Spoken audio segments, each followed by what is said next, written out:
Өргөн үзэгч танд энэ цаг мөчийн мэндийг хүргэе. Бид Эрдэнэс Монгол нэгдлээс үзэгч та бүхэнд Эрдэнэс Ток подкастын анхны дугаарыг эхлүүлэх гэж байна. Эрдэнэс Монгол нэгдлийн үйл ажиллагааг олон нийтэд сурталчлан таниулах, мөн одоо хийж байгаа хэрэгжүүлж байгаа ажлынхаа үр дүнг цаг тухайд нь тайлагнах, мэдээлэх иймэрхүү контентыг аль биесээр эхлүүлж байна. Хамгийн анхны дугаартаа бид Эрдэнэс Монгол нэгдлийн төлөөлөл удирдах зөвлөлийн хараат бус гишүүн, санхүүгийн засгийн их сургуулийн бизнесийн удирдлагын тэнхимийн профессор Гэрэл Маг өрөө оролцуулж байна. Хүрэлцэн ирсэн танд маш их баярлалаа. За та бүхэнд энэ өдрийн мэндийг хүргэе. Тэгээ чухал ажил эхлүүлж байгаа юм байна. За энэ чухал подкастын эхний дугаарт орох болсондоо маш их баяртай байна. Эрдэнэс Монгол нэгдлийн талаар тийм одоо тодорхой бид нар яг бодтойгоор юу хийж байгаа. За энэний ард ажиллаж байгаа тэр олон компаниудын одоо өнөөдрийн үйл ажиллагаа хаана явж байгаа. За олон улсын жишгт хүрч байгаа мүү? За ирээдүйтэй юм уу? За одоо нүүрс маань өөрөө эргээд байгаль орчин эрчим хүчний нэг их үсэр байхаа болж магадгүй гэсэн дэлхийн дохионууд ч явж байгаа тий. Тэгээ ер нь бараг хэрэггүйч гэж ойлгох тохиолдлууд бас гарч ирж болно тий. Гэхдээ яг одоогийн байдлаар хүмүүс яг чин шударгаар хэлэх юм бол уурхайчин гэж хийн, уулуурхаан бизнес гэж юу юм? Эндээс орж ирж байгаа орлого чинь Монголын эдийн засгийн одоо Монголыг нэг өрхөөр тооцох юм бол орлогын чинь бараг бүтээж байгаа зүйлийн чинь 20% нь тий Эрдэнэс Монголтой холбоотой болоо авчиж байна. Тэгэхээр зэрэг амьдралын чинь ирээдүг маргаашийг өнөөдрийг тодорхойлж байгаа тэр нэг 20% чинь хинээс хамаарат байгаа юм бэ? Тэнд ер нь юу болоод байгаа юм бэ? Тэр хүмүүс ямар баялагийг бүтээгээд байгаа? Тэр хүмүүсийн ажил амьдрал ямар хөө төвшөнд байгаа юм бэ гэдгийг яг ингээд бодтоо галт хооноос нь тэнд ажилладаг хүмүүсээс нь те ингэж бодтойгоор сонсох нь өөрөө бас нэг талдаа чухал байх л да. Тэр үүргийн харин яг үнэхээр компаниуд өөрснөө хийдэг байх нь бас зөв байх. Улс төр за нэг талаасаа олон нийтийн дунд тархсан буруу зүрх ойлголтоос болоод эргэлзээтэй асуултын тэмдэг болон томроод байх шиг байгаа юм. Одоо болохгүй бүх юм нүрстэй холбоотой ч юм шиг те. Тэгэл нүрс дагсан айгу одоо минийхэр бодлоор хэлмээргүй үгнүүд явдаг байхгүй юу? Нүрсний улгайч гэлтэй. Тэгэхээр одоо ингээ улсаараа улгайч болчиход байгаа ч юм шиг те. Гэтэл энэ үг чинь өөрөө тийм сайхан үг биш штэ. Буруу үйлдэл хийсэн, буруу одоо нийгмээрээ бид нар энийг бүлээн зөвшөөрөх ёсгүй тийм үйлдэлийг одоо ингээл дээр дооргүй зарлж байгаа нь надаа айгу харамсалтай санагддаг. Тэгээ энэ гаж үзэгдэлтэй байж болохгүй юу? Тэгэхээр нэг иймэрхүү юмнууд их гарч байгаа тохиолдолд ер нь бид нар явуулж байгаа үйл ажиллагааныхаа талаар хамгийн сүүлийн үеийн тэгээ хамгийн бодиттой, хүнд айгу ойлгомжтой ийм мэдээллийг өгөх нь зөв баха. Зөв. Би Эрдэнэс Монгол нэгдлийн ажилтан. Бид бол ямар нэгэн одоо илүү зардал төсөв гаргаж энэ контентыг бүтээж байгаа биш. Бид нар дотоод нөөц бололцоогоо ашиглаад энэ контентыг бүтээж байна. Нэг иргэн манай ажлын байр руу орж ирээд тэгээд шууд дамжуулалт хийгээд за тэгээд яг тэр иргэн ингээд шууд дамжуулалт хийх нь нэг хэрэг. Гэхдээ зүгээр иргэний маань мэдээлэл ойлголт нь ямар төвшөнд байгааг нь бид нар хараад харамсалтай санагдсан. Тэнд хийж бүтээж байгаа ажлаа өөргөө гүйцэтгэж байгаа олон залуучуудыг тэр иргэний амнаас гарч байгаа үгний төвшөнд олон нийт ойлгох гээд байна гэдэг нь маш харамсалтай байсан учраас бид энэ үндсэнээ хадгалахын тулд хэн дуртайгаар нь нөлмөөлөхгүй доромжлуулахгүй байхын тулд өөрсдөө хөдөлгөөн хийхгүй бол болохгүй байна гэж үзээд энэ нэвтрүүлгийг л хийж байгаа. Эрдэнэс Монгол нэгдлийн бодлого үйл ажиллагааг дутуу ойлгож исэн бол илүү лавшруулж ойлгосоо, буруу ойлгож исэн бол зөвшөөрүүлж ойлгосоо гэж бодож байна гэж. За би одоо хоёулаа үндсэн ажлууд руугаа оръё. Яагаад мэдээлэл өгөх ёстой вэ гэдгийг бол харин таны ачаар би тодорхой сайхан орчлуулчлаа гэж ойлгож байна. За Эрдэнэс Монгол нэгдэлд төрийн эмчийн 32% итгээд 19,000 гаруй ажилтан албан хаагчид харьяалагдаж. За тэдний бүтээж байгаа баялаг үндэсний баялагын сан, хоригдлын санд хоримтлагдаж тэдний төлж байгаа татвар улс орны хөгжилд үр нөлөөгөө үзүүлж та бидэнд төлөөлөл удирдах зөвлөлийн гишүүний хувьд өөртөөгөө мэдээллээс яг нийгмийн эдийн засгийн онцлог тоон үзүүлэлтүүдийг тодорхой тайлбарлаж өгч. За 24 оны гүйцэтгэлийг ярьж болж байна. 25 он арай дусаагүй байна тий. За тэгэхээр борлуулалтын орлого гэдэг нь тухайн одоо аж ахуйн нэгж байгууллага нь 1 жилийн дотор хичнээн хэмжээний орлого олсон бэ гэд ер нь ямар орлоготой одоо цалин өрхийн юу гэх юм бол бид нэр хэдэн төгрөгийн цалин авчиж байгаа юм бэ гэдэг асуудал ахгүй дээ. Ер нь бид нарт олсон юм чинь юу 15.9 их найдыг за олсон байна. Борлуулалтын орлогоо. За энэ нь өмнөх жилээрээ 104%-аас 104% өсөлттэй ийм тоо. Тэгэхээр 23-24 оны гүйцэтгэлийг харьцуулах юм бол бид нар өсөлттэй ажиллаж байна гэж хэлж болж байна. За аж ахуйн нэгж байгууллагын хувьд цэвэр ашигын хувьд ашиг гэж нэг ойлголт гарч ирдэг. Тэр нь нийт гаргасан олсон орлогоосоо зарцуулсан зардлаа хасаад за тэгээд үлдэж байгаа мөнгөнд дүнгийн нэлж байгаа хгүй. Одоо өөрөлдвөл бид нар энэ үйл ажиллагааг эхлээд яг биднэрт одоо бүтээсэн үнцэн гэдэг юм одоо тэ биднэрт яг ямархуу одоо цэвэр хожоо гэж хэлээ да тий цэвэр гар дээр бууж ирж байгаа юм маань юу гэхээр 5.4 их 80 төгрөгийн ашигтай бид нар ажиллажээ. За энэ нь 119% өмнөх жилийнхээс өссөн байна. Татвар төлөлтийн хувь хэмжээ 5 их 80 буюу 114%-аар ихссэн байна. Тэгэхээр бид нар нийгэмдээ ер нь одоо аж ахуйн үйл ажиллагаа бизнес эрхлээд өөрснөө орлоготой ашигтай нөгөө талдаа бид нар улстаагаас татвараа төлөөд өндөр өөчтэй ингэж ажиллаж байгаа байгууллага болж таарж байна. За гадаад валютын нөөц гэж нэг ойлголт байдаг. Өмнө манай нүүрс зэс маань өөрөө олон улсын зах зээл дээр борлогдоод монголчин өөрөө далаад гарцгүй бид нар өөрснөө бас бүх юмаа үйлдвэрлэж чаддгүй экспортоор одоо импортоор аягүй олон төрлийн бараа бүтээгдэхүүнүүдийг худалдаж авдаг. Тэр бараа бүтээгдэхүүнийг худалдаж авахд биднэрт валют хэрэгтэй болно. Гадаад одоо өөр улсын мөнгөнд нэмэгдэх гэсэн үг шүү дээ, тэ. Тэгэхээр зэрэг Эрдэнэс Монголын хувьд бол бид нар валютын нөөцийн 80%-ийг бүрдүүлж байна, тэ. Энэ өөрөө маш том тоо. Өөрөлдвөл бидний үйл ажиллагаа сайн байх тусмаа Монгол улс одоо эдийн засгтаа хэрэгтэй, өрх гэрүүдтэй хэрэгтэй байгаа бараа бүтээгдэхүүнийг салбарт гаднаас бид нар худалдаж авдаг. Тэр бараа бүтээгдэхүүнүүдийг худалдаж авах нөөц нь, тэ, валютын нөөцийг бид нар бүрдүүлдэг ийм мундаг байгууллага болж таарж байгаа. За мундаг гэж хэлжлээ шүү намайг уучлаарай тий. Гэхдээ энэ тоог ингээ харах юм бол үнэхээр стратегийн ач холбогдолтой гэж баруун тодорхойлж болохоор ийм одоо нэгдэл болчиход байна. За нөгөө талдаа бид нар дотоодын нийт бүтээгдэхүүний 20%-ийг үйлдвэрлэж байна тий. Бас энэ айгу том тоо. Өөрөлдвөл Монгол улсын нийт жил дотор үйлдвэрлэх бараа бүтээгдэхүүн үйлчилгээний 5/1 нь Эрдэнэс Монголтой холбоотой байгаа байхгүй. Тэгэхээр энд ажиллаж амьдарч байгаа одоо энэ дээвэр доор ажиллаж байгаа бүх хүн Монголын эдийн засгт бол жинтэй өр нэмэр оруулдаг ийм салбар, ийм байгууллагад ажиллаж байгаа гэдгийг бас аль талтай хүлээн зөвшөөрөх асуудал өөрөө чухал баха. Тэгэхээр Эрдэнэс Монгол сайн байх уу, маргааштай ихтэй байх уу? За бидний талаар олон нийтийн бодол өөрөө эрэг сайн зөв байх юм бол бидний оруулах хувь нэмэр ч гэсэн энийгээ дагаад өснө гэдэгт бол би хувь хүнийхээ хувьд бол бага итгэлтэй байдаг. За саяны тоон үзүүлэлтүүд одоо татварын хэмжээ 114 дахин өслөө, орлогын үзүүлэлт бас маш том хувиар өслөө гэд бид нар ярьж байна. Энэ тоон үзүүлэлтүүд нэгдэхэд мэдээж Эрдэнэс Монгол нэгдлийн одоо нэгж аж ахуйн нэгж бүрийн за тэнд байгаа ажиллаж байгаа албан үүргээ гүйцэтгэж байгаа ур хачид нэг бүрийн оролцоо дэмжлэг за бидний одоо үр ашигтай үйл ажиллагааны үр дүнд энэ тоон үзүүлэлтүүд бий болж байна. Энэс нь тэд нар угаасаа л хийж л байдаг байсан шүү дээ. Эрдэнэс Монгол нэгдэлтэй нэгдлэхгүй гэж ярьдаг үздэг хүмүүс бас байна.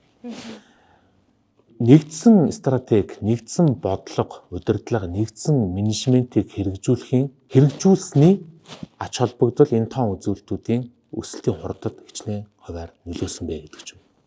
Энэ талаас нь асуув. За яг утгачлаа тайлбарлавал ийм л дээ. Дор бүрэндээ за нэг 5 өрх ингээд сахал тайлын хэмжээнд амьдардаг байжээ гэж бодъё те. 5-аар нь би зүгээр 5-ын жишээн дээр авлаа ш. Тус бүрдээ нэг 1000 төгрөгийн ч юм уу эсвэл 1001-ийн орлоготой байсан. За тэгээ орлогоо одоо үгдийн жилийнхээ орлогыг нийлүүлээл нөгөө 5000-а дахиад 5 одоо үгдийн 5 айл тусдаа 1000 төгрөгтэй 1000 төгрөгөөрөө дараа жилийнхээ нөөцийг хийгээл ингээл эргэлдүүлэл амьдрал явж исэн чинь айгу мэрэгэн санаагаараа хэдүүлээ 5 одоо 1000-а нийлүүлээд 5000-аараа эргэлтээ хийгээд үзье. Юу болох нь үг гэх тэгэнгүүт айл өрх болгонд байгаа нөөц боломжууд нөөцүүд бүгдээрээ нэг эргэлтэнд орж эхэлж байгаа байхгүй юу. Тэгэхээр дундын нөөцөөс бид нэр илүү хожоо их. За тэр дундаа зарим айл нэг юмдаа айгу сайн, нэг юмдаа нэг сайн биш те. Тэгэхээр зэрэг илүү хурдтай, илүү сайн ажиллах боломжууд хөрөнгөө, хүчээ, нөөцөө мэддэг чаддаг юмаа нэгтгэснээр бид нар өндөр хэмжээний хожоо олох боломжтой гэдгийг л хэлэх гэсэн юм л да. Нэгдэл байгуулад байгаа гэдэг нь эргэлтүүдээ нэг бүм болгох За энийхээ тусламжтайгаар бид нэр санхүүгийн нөөцийг аягүй хангалттай сайн төвлөрүүлэх юм боломж гарч ирж байгаа. Ингэсний ач холбогдол нь юу байдгүй хөр зэрэг арай жоохон дутуу агаалгаа дахин хуваарлалт их маргаашигаа бодох буюу судалгаа шинжилгээнд мөнгө зарах, шин технологи оруулж ирэхэд бас нэг юм их усүр заавал хэрэгтэй болдог те. Энэ дээр бид нэр сул хөрөнгө оруулах боломжууд гарч ирж байгаа. За бүгдээрэнд нь зайлшгүй шаардлагатай болдог. Бүх ингээд 5 урхаа байлаа, 5 компани байлаа. Одоо 50 ч юм уу 30 ч юм уу те. Бүгдээрэнд л хүний нөөц ажиллаж байгаа шүү дээ. Хүний нөөцөө нэгдсэн бодлого өөрөө хэрэгтэй байдгүй. Ямар ч аж ахуйн нэгж байгууллагын хувьд бол хөдөлмөрийн дотоод журам гэж нэг юм хэрэгтэй болдог. Цалин үлсний бодлого гэж хэрэгтэй болно. За ажилтнаа одоо урамшуулах, шагнах юу гэдгийг те нийгмийн халамжийн бодлого заавал явдаг байгууллага болгон дээр. Тэгээ энэ бүгдээрингийн одоо нэгдлийн хэмжээ нэгтгээд нэг бодлогоор явах нь өөрөө харьцангуй бага зардалтай. За нөөцийг илүү зохистой ашиглах боломж гарч ирнэ. За хүний нөөц чинь бас өөрөө бас айгүй сонин нөөц шүү дээ те. Хүн болгонд тэгш бас юм заяагддаггүй. Зарим нь айгүй мундаг туршлагатай мэдлэгтэй, зарим нь айгүй ноу-хау шин технологи дээр ажиллах юм туршлагатай. За үнэхээр зарим хүмүүс нь экспертийн хэмжээний мэдлэгтэй болцсон байдаг. Олон жил нэг салбартаа дагнж ажиллаад тэгэхээр нэгдлийн хэмжээнд тэр олон хүний те хуримлуулсан байгаа туршлага, мэдлэг, дадлыг бид нар бүгдээрингийн нэг тоглолоо оруулж нэг эргэлтэнд оруулах. Энэ асар өндөр том боломж гарч ирж байгаа. Дутагдаад байгаа юм а дотроосоо хаагаад дотроо ингээд дахин хуваарлалт их замаар бид нөөцийг илүү зохистой, илүү хурдтай, илүү өгөөжтэй зарцуулах боломж гарч ирж байгаа. За бас нэг юм байдаг те альва нэг юм нийгмийн бүлэг дээр чинь сахилга бат дэг журмын асуудал чухал шүү дээ те. Одоо альва нэг ажил хийх гэж байгаа бол ажил цагтаа эхлээд цагтаа тардаг байх хэвээр. Нэг ялангуяа уурхай дээр бол нөө хабын асуудал өөрөө чухал байдаг. Тэгээ энэ бүгдээрингийн нэгдсэн стандарттай болгосноор бүх юм тодорхой ойлгомжтой хүмүүс нэг хэлээр ярьдаг болно. Нэг хэлээр ярина гэдэг нь бид нэр илүү бүтээмжтэй, илүү шуурхай, илүү тодорхой ажиллаж маргаашаа илүү одоо баталгаатайгаар одоо бүтээх юм боломж өөрөө гарч ирж байгаа. Гэсэн л юм санаа авж байгаа шүү нэг хэл гэдэг юмны цаана. Тэгээ энэний цаана бол ерөнхийдөө хамтын өвчийг ирээдүлүү одоо л угаа айгу зөв залж оруулж ирж байгаа ийм хэлбэр гэж би тайлбарлах юм байна. Мэдээж Монгол Улсын засгийн газрын одоо шийдвэр учраас энэ нийглийн одоо зарчмаар ажиллах энэ шийдвэрийг манай бүрэлдэхүүн компаниуд бүгдээрээ одоо мөрдөөд ингээ ажиллаж байгаа. Гэхдээ яг энэ одоо хувь даргын биш шүү. Тэр хувь аж ахуйн нэгжийн амбицийн хувьд хэр одоо хүлээн зөвшөөрч тийм ээ энэ нэгдсэн удирдлага доор зангидагдж ажиллах тэр зангилааны нэг хэсэг болохтой хамтарч ажиллах тал дээр танд ямар нөхцөл байдал илэрдэг ажиллагддаг. Яг хөө мэдээж альва нэгэн шинжилэл ер нь хэцүү шүү дээ тий. Би дагаа шийдвэрээ гаргаад зөвхөн өөрийнхөө өмнөөс хариуцлага хүлээд өөрийнхөө хүснээр ингээ юмаа залгаад яваад исэн чинь нэгдэлгээд нэг юм л ороод ирэхэр чинь өөрийнх нь хэрэгчлөө богдоод өөрийнхөө бодож байгаагаар ажиллаа хийх боломжгүй болоод ер нь өөрчлөлтийг хүмүүс аяа өндөрлөлтөд хүлээж авдаг те энэ ганцхан манай Эрдэнэс Монгол ганцхан монголчуудад ч байдаг юм биш те ерөнхийдөө өөрчлөлтийн удирдлага гэдэг бүхэл бүтэн салбар шинжилх ухаан байгаа аахгүй энэ 1980-ад оноос хойш дэлхийн нийтээр л ийм байдал руу орцсон.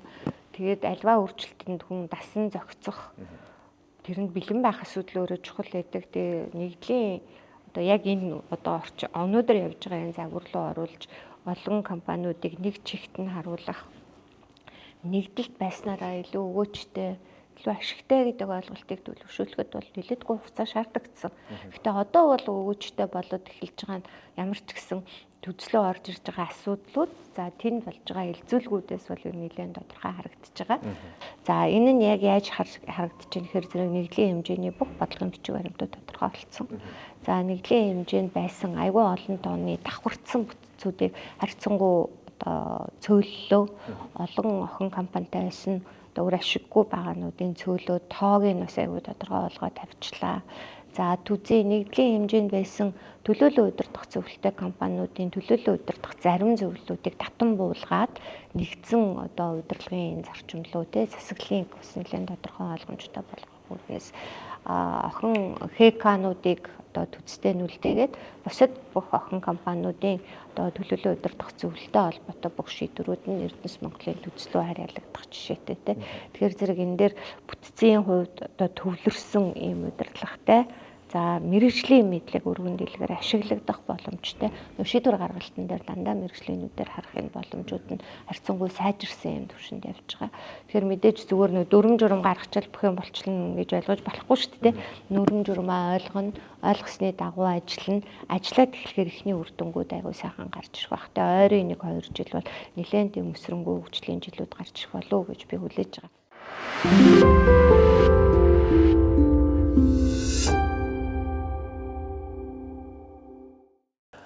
Төр муу менежер гэдэг үг ингээд одоо бидний бүр одоо уламжлалт ойлголт мэтэр ингээд ороод ирчихсэн. Тэгэхээр би Эрдэнэс Монгол нэгдлийн удирдлагын одоо менежмент нь Эрдэнэс Монгол нэгдлийн стратеги бодлого нь яг одоо бидний нэг уламжлалт сэтгэлгээний төрийн одоо данхаар хуучинсаг, хүнд сурталтай, удаан хоцрогдсон тэр хэм маягаар удирдаад байдаг юм уу? Эсвэл үнэхээр одоо шинжилгээг зориод энэ алдаагаа давтахгүй байхыг хичээж байна. За өстөө сонирхолтой асуулт тавигдчихлаа. Нэг талдаа хичээж байгаа. За одоо жишээлбэл хараад одоо би ингээл шууд төзлөө орох гээд байна л да. Нэг мэрэгжлийн мэдлэгтэй хүмүүсээр одоо мэрэгжлийн дуу хоолой гаргаж ирж оруулах гэж хичээж байна те. Төзийн гишүүдийн 5 нь хараад бас. За салбартаа хүлээн зөвшөөрөгдсөн. Минийхэр бол аягүй мундаг одоо үйл урхан эксперт болсон хүн байна. Нэхлэн бодох бүртгэл аудитын чиглэлээр санхүү удирдлагын чиглэлээр мэргэжсэн хүн байна. За хуулийн чиглэлээр ялангуяа бизнесийн эрх зүйн чиглэлээр те гэрээ одоо аж ахуйн нэгжийн эрх зүйн зохицуултын талаар бас мэргэжсэн тийм хуульч энтер оруулж ирээд ингээд бүтцээ бий болгоод ингээд явж байгаа энэ байдлыг бол би үнэхээр энийг айгүй зөв зарчмаар нь сайн засаглалтай байлгахыг хичээж байна гэж харж байгаа. За тэгээд мэдээж ашиг орлого нь өндөр байгаасэ гэж бодож байгаа нь ойлгомжтой тий бас нэг юм ашигын төлөө яваад байгаа юм шиг тийм байдал. Гэхдээ заримдаа яг нэг төрийн өмчийн компани гэдэг нь өмчлөлийн статусыг тодорхой болгох асуудал дээр л яг одоо нэг талдаа орчмор л надад санагдаад байгаа байхгүй юу? Төрийн өмчийн компани эсвэл цэвэр ашигын төлөө байж болно. За энэ ингээд төрийн өмчийн эзэмшлийн компани мөн. Гэхдээ энэ цэвэр ашигын төлөө ажиллана. Тэгэх юм бол бид нар бүх юмаа зөвхөн ашиг яг бизнесийн зарчмаар нь бага зардлаар өндөр өгөөжтэй ажиллах, өндөр хурдтай байх, хамгийн сүүлийн үеийн технологиг оруулах, хамгийн бага зардлаар хамгийн өндөр хэмжээний гарцыг бий болгох ч гэдэг юм уу нэг ийм зөвхөн ашигаараа хараад явчих болчихлоо юм л та. Гэтэл төр өөрөө эзэмшиж байгаа учраас нийтийн сайн сайхны төлөө тодорхой хэмжээний үүрэг хүлээсэн. За тэр үүргээ хэрэгжүүлэхдээ төрийн өмчийн компаниудыг айгу одоо нэг төрийн өмчийн компани бас нэг үүрэг болгоод байгаа байхгүй. Үүрэгжүүлээд тэр үүрэг нь одоо төрийн өмчийн компани руу орж. Тэгэхээр зэрэг энэ хоёрынхаа аль нэг талдаа ормоор надад заримдаа санагддаг байхгүй. Яг хуу туйлын утган шүү дээ тий. Төгс утгаараа одоо хар цагаан гэх юм бол зөвхөн ашигын төлөө бол цагаан гэдгээ зарлаач. Эсвэл олон нийтийн сайн сайхны төлөө үйл ажиллагаа нийтийн компани болгоод энэ тал руу яваач гэдгээ зарлчмаар юм шиг санагдаж байгаа. Хэрвээ тэгэж чадахгүй бол аль нь байлгах гэдэг байгаа бол ядаж хувь хэмжээгийн тодорхой болгооч гэдэг бодож миний хүсэл бол энэ дээр ингээд тодорхой болгочих юм бол одоо юу гэдгийг компани хэмжээнд гаргаж байгаа шийдвэрүүдэд бид нар бас харна шүү дээ. Одоо нийгмийн сайн сайхны төлөө нийгмийн хариуцлага хэрэгжүүлэхдээ бид нар хэдэн төгрөг яаж зарах юм. Тэр нь ашигаас давсан ч байж болох байхгүй. Орлогын тодорхой хувийг гэж бүр ярьж болж байна те. Ашигаасаа тэрийг хийдэг бол орлогоосоо тодорхой хувийг бид нэр салгаж аваад энэ нь олон нийтийн сайн сайхны төлөө хийж байгаа юм аа. Одоо тэрбум мод гэдэг юм уу? Эсвэл орон нутгийн одоо тэр бүс нутгийн асуудлыг шийдвэрлэхэд бид нар оролцоотой байх юм уу? Тэ яг ямар байдлаар бид нэр энэ үүргээ хүлээх үү гэдгээс тодорхой олгоо зарлчмаар байгаа аахгүй. Гэтэ энэ одоохондоо тодорхойгүй л гэж би хэлэх гээд байна л да. Аль тал руугаа яг явах гээд байгаа нь ойлгомжгүй. Нэг тийм байдалтай байгаа. Тэгээ энийг тодорхой болгочоосоо билээ гэд өмчлөгчөөсөө асуумар л байна л да. Олон нийтийн дунд төрийн өмчлөх компани, хувийн хвшлийн компани хоёрын ингээд үр дүнг харьцуулаад л за тэгээ хувийн хвшлийн байхад төр ийм байлаа гэдэл ингээд ярьдаг. Гэвч төрийн өмчлөх компаниуд ингээд цаанаа нуран дээрээ үүрч явдаг. Яг таны саяны хэлдэг тэр нийтийн сайн сайхны төлөө хэрэгжүүлж байгаа энэ асуудлууд хүний нүднээс далд. За жишээ нь одоо манай орон нутагт байрладаг томоохон үйлдвэрүүд, Дархан, Сэлэнг, Эрдэнэт байрлаж байгаа үйлдвэрүүд за тэр өмнө говьт дорногойд байгаа үйлдвэрүүд яадгүй гэхээр орон нутгийнхаа цахилгаан хангамж, дэд бүтц, сургууль соёлын халаалт гэх мэтчлэн зам, дэд бүтцийн засвар арчлалт гэх тухайн орон нутагт одоо зайлшгүй шаардлагатай энэ компанид байхгүй болвол тэр орон нутгийн иргэд хэвийн аж төрөх боломжгүй болох хэмжээний тэр том ачаануудын уран дээр үүрээд явж идэг. Тэгээд давхар татвараа төлөөд давхар ажилчдынхаа нийгмийн асуудлыг зохицуулаад тэгээд давхар нөгөө төлөвлөгөөнийхэн бэлэлтийг хангах гээд ингээ явж идэг маш олон компаниуд байдаг юм бэл. Тэгэхээр бид нар бас энэ төрөмжт аж ахуйн нэгжийн үйл ажиллагааны үр дүнг олж харахтаа олон талаас нь харахгүй болвол яг л нөгөө нэг ховын хвшлийн компани ийм гоё шилэн барилга барьчаад байхад та нар яага болдоггүй юм бэ гэж ингээ яриад тахлаар энэ бас боломжгүй юм байна лээ шүү гэдгийг бас олон нийтэд хэлхийг хүсэж байна. Зөв энийг бүр ярихаас өөр аргагүй тий. Тэгэхээр зэрэг одоо жишээл Эрдэнэт үйлдвэр орхон Эрдэнэт хотыг бүрэн баг хариуцж байгаа. За ковидын үед Монгол улсыг бүрэн хариуцсан байх.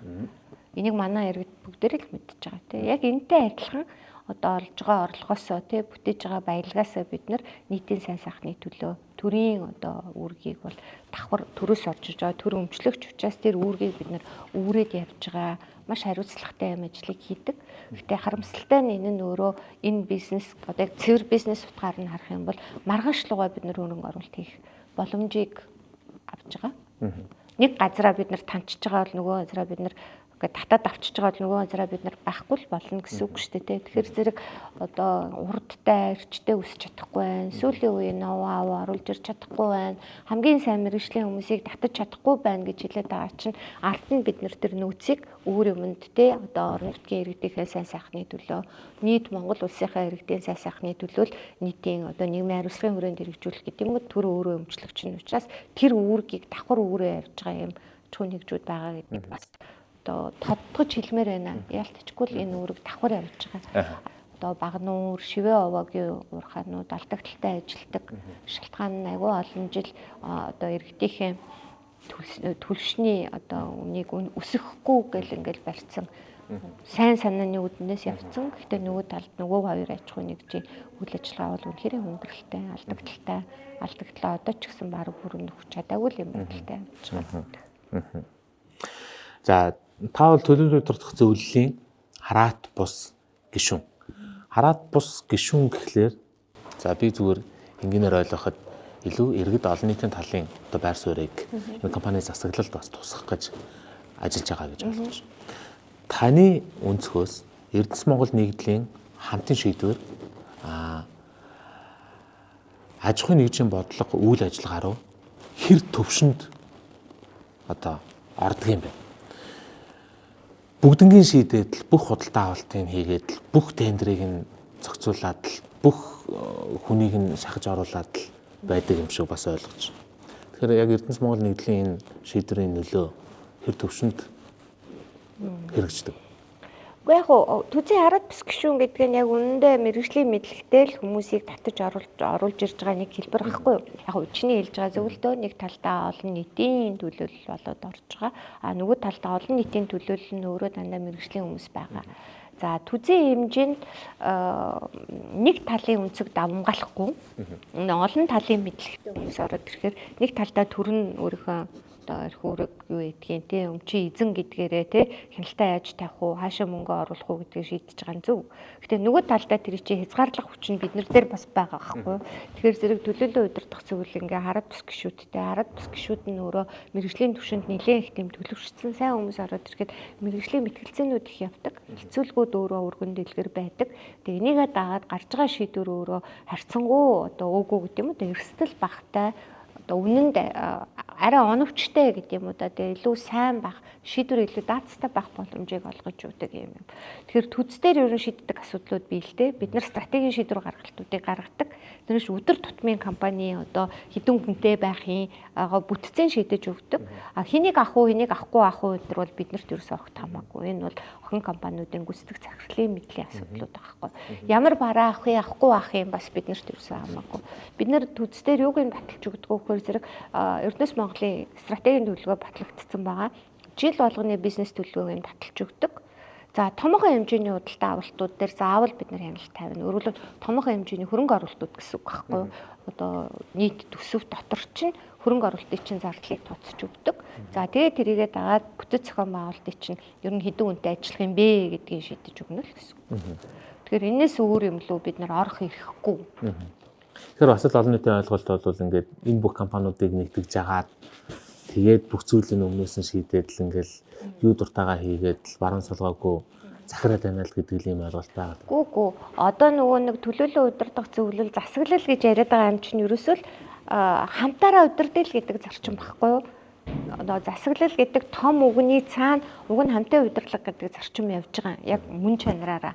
Тэгэхээр бид нар ингээд том жижиггүй бүгдээрээ нийлэл компани удирдъя л гэдэг санаа авч байгаа байхгүй. Нэг талдаа өмчлөгч, нөгөө талдаа одоо юу гэдэг нь иргэд олон нийтийг төлөөлсөн хараад бус гişүүд байна. Тэгээ бид нар компани удирдахдаа одоо энэ нэгдлийг удирдахдаа дүрмийнхээ давуу тоглолтооийнэ л гэдэг зарчимтай тий. Төр дотор ингээд за төрийн байгууллагад яамаганлахуудад төрийн өмчит компаниудад дарга нэрээд л бүх зүйлийг өөрийнхөө хүснээр хийгээд л байдаг юм шиг ингээд бас олон нийт ойлгодог. Гэтэл энэ чинь маш их дүрм, журам, нэгнийхээ одоо хяналт үйл ажиллагаанд нь хяналт тавих ийм одоо процессүүд. Тэгээд түүнийгээ дагсан хариуцлагууд, шийтгэлүүд ингээд тодорхой байж байдаг. Тэгэхээр үүнийг мөрдөж ажилдаг гэдгийг бас олон нийт ойлгосоо гэж хүсэж байна. За одоо та надад менежментийн үйлчлэгээ гэдэг энэ үгний цаана юу байгааг тайлбарлаж өгч болох уу? Одоо сая бас маш том асуулт тэмдэг гарч ирлээ шүү дээ. Менежментийн үйлчилгээ үзүүлдэг гэнэ энэ нь яг юу хийдэг юм бэ гэдэг ингээд асууж. За яг одоо нөгөө нэг олон компаниудыг нэгтгэсэн шүү дээ тий. Тэгээ ингээд тустай жижигхэн эргэлттэй тэр хүн нэг жоохон өгөөчтэй жоохон биш юм аа яг өөртөө таарсан хөрхөн өгөөжийг хийдэг л байсан л хангалттай ашигтай байхыг бүгдээрийн нэг дээвэр доор оруулаад за стратегийн хувьд те ирээдүгөө яаж харж байгаа юм бэ те за бизнес төлөвлөгөөний одоо боловсруулах аргачлалын хувьд хүний нөөцийн одоо сонгон шалгаруулах бүрдэл амар олон захиргааны шинжтэй ажлууд хийгддэг те за санхүүгийн нөөцтэй холбоотой одоо юу гэдгийг хөрөнгөө эрхэн зарцуулахын яаж бүртгэхийн те за хаашаа цаашаа одоо зээл авахтай яах юм хөрөнгөний дутагдалд орвол хаанаас зээл авах юм тэр зээлээ бид нар ямар хуу яаж богино хугацаанд одоо их өсвөртэй болох уу ч гэдэг юм уу те нэг ийм асуудлууд дээр толгой компани нь өөрөө хуваарлтыг хийж өгч байгаа хгүй бодлогын бас л дүрмээрээ бас л бодлогоороо бодлогын бичиг баримтуудаа гаргацсан тэрний дагуу одоо компаниуд айгүй тодорхой ойлгомжтой байдлаар ажиллаж байгаа гэж ойлгож болно те тэгэхээр охин компани дараа жилийн ойрын 3 жил одоо 23 онд манай дунд хугацааны стратегийн төлөвлөгөө толгой компани боловсруулсан. За тэр стратегийн төлөвлөгөөний дагуу бүх охин компаниуд өөрснийхөө стратегийн төлөвлөгөө боловсруулад тэрнийхээ дагуу жилийн төлөвлөгөөгөө боловсруулад тэрийгэ батлуулад гүйцэтгэлийг хянуулаа явж байгаа байхгүй. Тэгээ энэ процессыг бол толгой компани дээр хийж байгаа. Түзээр зарим хэсэг нь байгаа. Зарим нь бол толгой компани дээр. Тэгэхээр зэрэг толгой компанийнхаа ирээдүгээ бид нэр ийшээ харнаа. Ийм ирээдүй одоо юу гэдэг алсын хараа чиглэл стратеги энэ чиглэлийн хүрээнд танах бол танаа компани нэг ийм үүрэгтэй оролцох нь байна шүү гэдэг зөвлөмжийг бол толгой компани заавал өгч байгаа.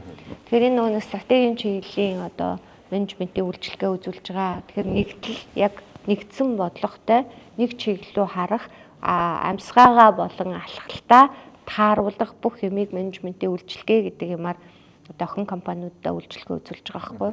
За орлого сайтай компаниуд бол мэдээж тэр үйлчилгээнүүдийг аваад бүх загвар бүх одоо дүрм журмынхаа дагуу тэрийг хийгээд дэжгүй сайхан яваад ороод ирдэг.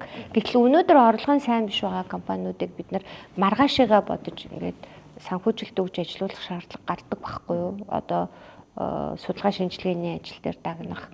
За ер нь нэгдлийн хэмжээний тээвэр логистикийн бодлого ямар байх юм бэ гэдгийг нэгждэр бид нар төслийн судалгаануудыг хийлгэхээс өөр арга байхгүй. Тэгээ тэр нэгжийг ажилуулахын тулд маргаашгаа бодож байгаа шүү дээ. Тэгэхээр өнөөдрийнхөө орлогоос маргаашгаа бид нар жоохон дэмжихгүй бол дахин хуваарлт хийж тийшээ одоо санхүүжилтээ өгдөг. Тэр нөгөө менежментийн үйлчилгээний төлбөр гэдэг юм чинь аваад маргаашлуугаа бид нар хөрөнгө оруулалтыгээ сууж байгаа байхгүй. Дахин хуваарлт хийгээд. Тэгэхээр зэрэг тэр орлогоор ганцхан Эрдэнэс Монголын толгой компани мөнгөтэй суугаад байгаа биш. Тэр мөнгөөрөө бид нар судалгаа шинжилгээний ажлуудаа хийж байна. За бусдын гар хүрч чадахгүй байгаа кластраар хөгжих энтергээд яригадаад байгаа энэ бодлогыг чинь хэрэгжүүлэх гээд ÜТБ-гийн бодлого гараад ирсэн тийм Монгол харьцангуй шинэ юм ойлголт. Энийг стратегийн хувьд хэрэгжүүлэх зайлшгүй шаардлага байна тийм.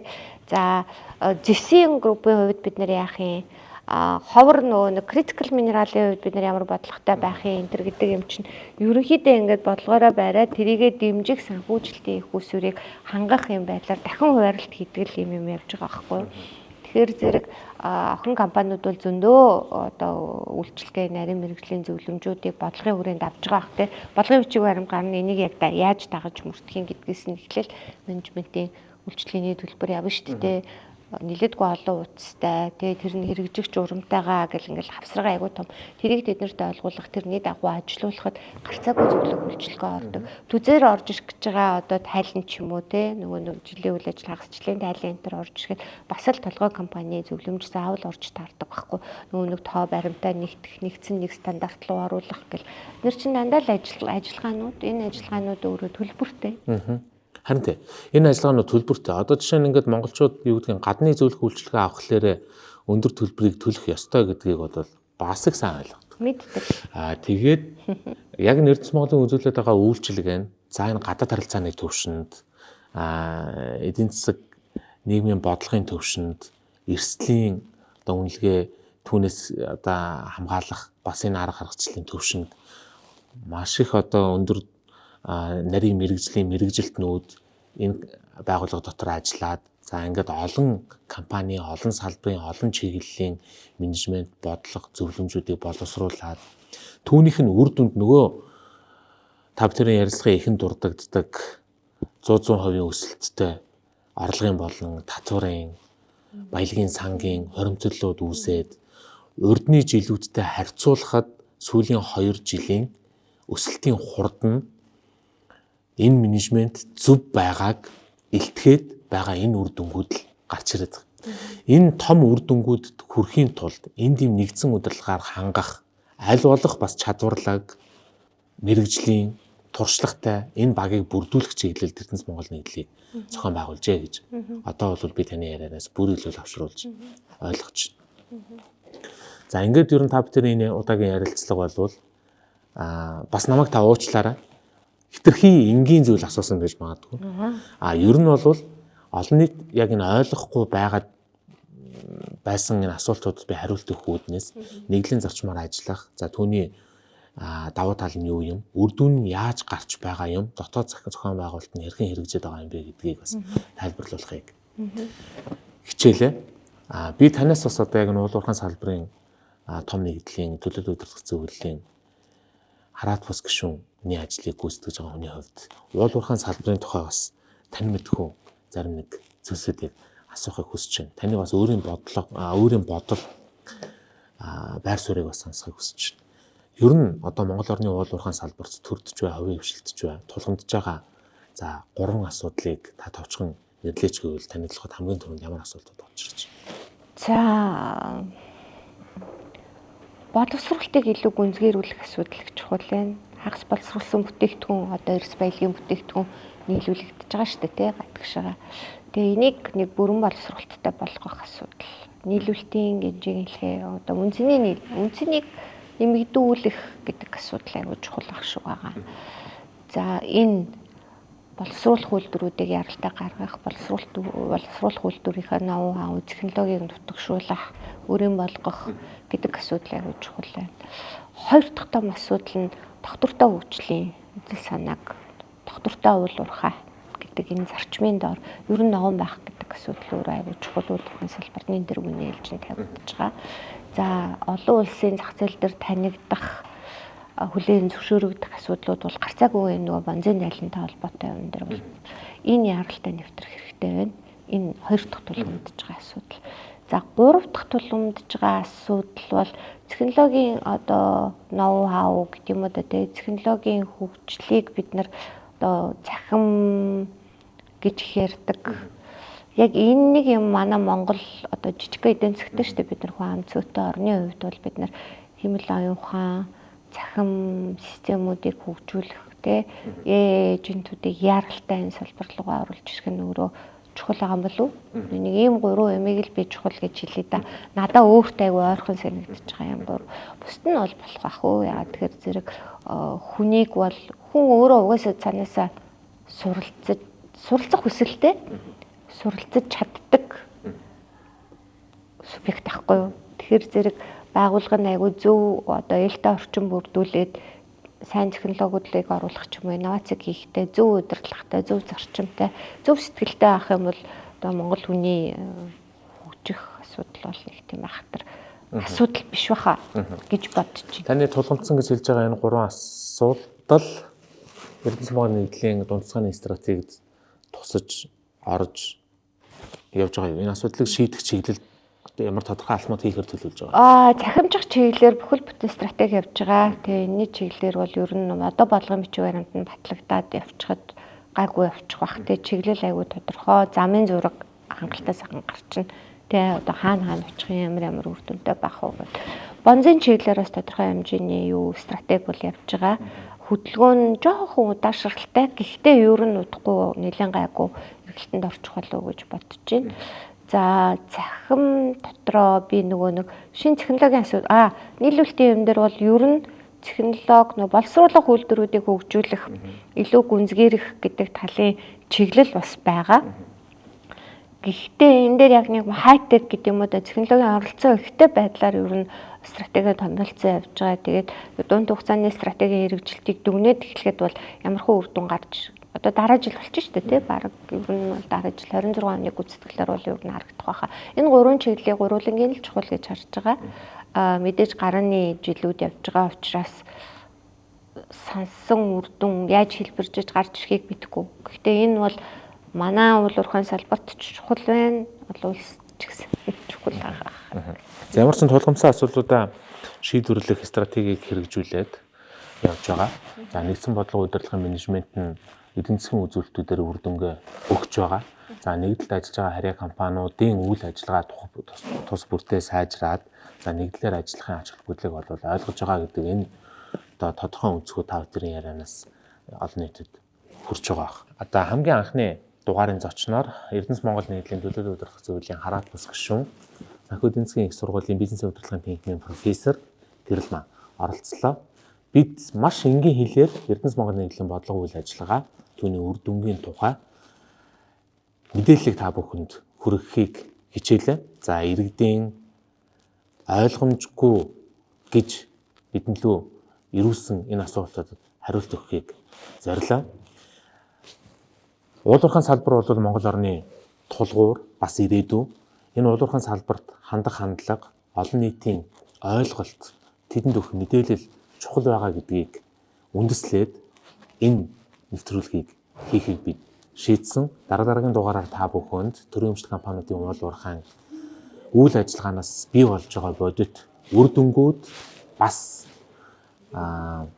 шийдвэрлэх шаардлагатай асуудлууд гэх мэтчлэн олон зүйлсийн тухай мэдээллийг холбогдох ажил хариуцж байгаа хүмүүсээс нь энгийнээр тайлбарлуулахыг орлон хичээн ажиллах болно. Анхаарлаа хандуулж хамтдаа байсан танд баярлалаа.